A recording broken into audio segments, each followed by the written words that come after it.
تو ایک بار پھر میں حاضر ہوئی ہوں ڈرامہ سیریل بریانی کی لیٹسٹ ایپیسوڈز کی سٹوری اور ریویو کے ساتھ.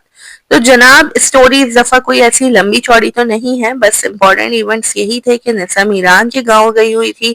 وہاں سے واپسی میں نسا کا موڈ تھوڑا آف دکھا رہے ہیں اور نسا کے گھر والے مطلب مامو جان اور اس کی امی یہ سمجھ رہے ہیں کہ وہاں مزار وغیرہ جانے سے شاید نسا کو کوئی جن وغیرہ چمٹ گیا ہے، اسی لیے نسا کا اتنا چینج بیہیویئر ہے. لیکن ایکچولی نسا میران اور گل مہر کی شادی کا سننے کے بعد سے چھپ رہ رہی ہے. میران سے کمپلیٹلی بے تعلقی کے بعد ایک ملاقات یونیورسٹی میں دکھائی گئی ہے جس میں نسا نے میران کو رکھ کے سنائی ہے. پھر تھرڈ امپورٹنٹ ایونٹ یہ ہوا ہے کہ نسا نے بضد ہو کر راشد بھائی سے منگنی کر لی ہے. تو یہ تو تھی story. Now it's time to review. تو جناب maybe I have unpopular opinion but let me say whatever I think about this play. بھائی صاف بات ہے اسٹارٹنگ میں مجھے یہ ڈرامہ بہت مزے کا لگا تھا. آپ میری اسٹارٹنگ کی ویڈیوز بھی جا کے دیکھ سکتے ہیں جس میں نے ایپیسوڈ 1 to 5 تک کا ریویو کیا ہے. کیا خوبصورت کریکٹرز دکھائے گئے تھے شروع میں and I was so much impressed with Nisa's character. لیکن actually all that qualities of Nisa has nothing to do with current story of the drama. مطلب it is simply the love story and nothing else. تو writer کو starting میں اتنا character building کی ضرورت نہیں تھی کوئی. اوپر سے مامو جان کا کریکٹر اور ان کی پارٹیشن کے وقت کی باتیں کیا زبردست رنگ بھر رہی تھیں اسٹوری میں. لیکن اب اس ڈرامے میں سوائے محبت کے اور کچھ ہے ہی نہیں.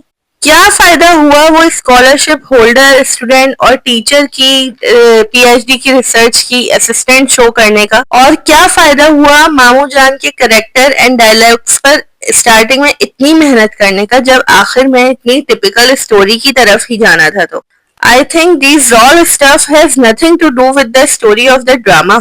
مطلب یہ تمام اسٹرانگ بلڈ اپس رائٹر کوئی سینسیبل اور میننگ فل ڈرامے میں یوز کر سکتے تھے. But still I hope for the best کہ آگے جا کے ان چیزوں کا کچھ یوز دکھایا جائے. پچھلی آلموسٹ 6 سے 8 ایپیسوڈ سے میں انتظار کر رہی ہوں کہ شاید کچھ نیا ہو جائے، شاید کچھ باقی پلیس سے ہٹ کے آ جائے، بٹ نتھنگ. پھر نسا کا یونیورسٹی میں میران کو کھری کھری سنانا. اب یہاں ڈائلاگ سنیں آپ ذرا. تم اتنا بھی ڈیزرو نہیں کرتے کہ تمہارے لیے کلاس بھی چھوڑی جائے. مجھے ویسے ہی بہت تکلیف ہے کہ یہ یونیورسٹی تمہارے باپ دادا کی زمین پر ہے. جاؤ دفع ہو جاؤ، بکواس مت کرو، اپنی سلطنت سنبھالو جا کے. اور اپنے لیے وہ الفاظ استعمال کر رہی ہیں کہ وہ میران ان کو خادمہ یا لونڈیا سمجھتا ہے. پھر اگلا ڈائلاگ، لیکن میران نہ ہی میں کوئی تمہاری ملازمہ ہوں اور نہ ہی لونڈی جو تمہارے چونچلے اٹھائے. میرے باپ دادا نے اس آزادی کے لیے قربانیاں دی تھی اور میں یہاں بیٹھ کے تمہاری غلامی کروں، تمہارے چونچلے اٹھاؤں. تو جناب میرا سوال یہ ہے کہ who the hell said you کہ آپ میران کی غلامی کریں. بالکل 1 منٹ سائلنس والی باتیں سنائی ہیں نسا نے. دیکھیے I understand this is one of the biggest shock for Nisa the one could ever have. لیکن اس کا مطلب یہ تو نہیں کہ آپ وہ سب بکواس بھی بندے کو سنا دیں جس کا اس نے کبھی سوچا بھی نہ ہو. بھائی آپ اتنے عرصے سے میران سے ریلیشن شپ میں تھیں، اس کے آنے جانے کی، اٹھنے بیٹھنے کی شان و شوکت جس لیول کی تھی کہ آپ کو ایک دفعہ بھی اندازہ نہیں ہوا تھا کہ گاؤں میں اس کی کیا حیثیت ہوگی.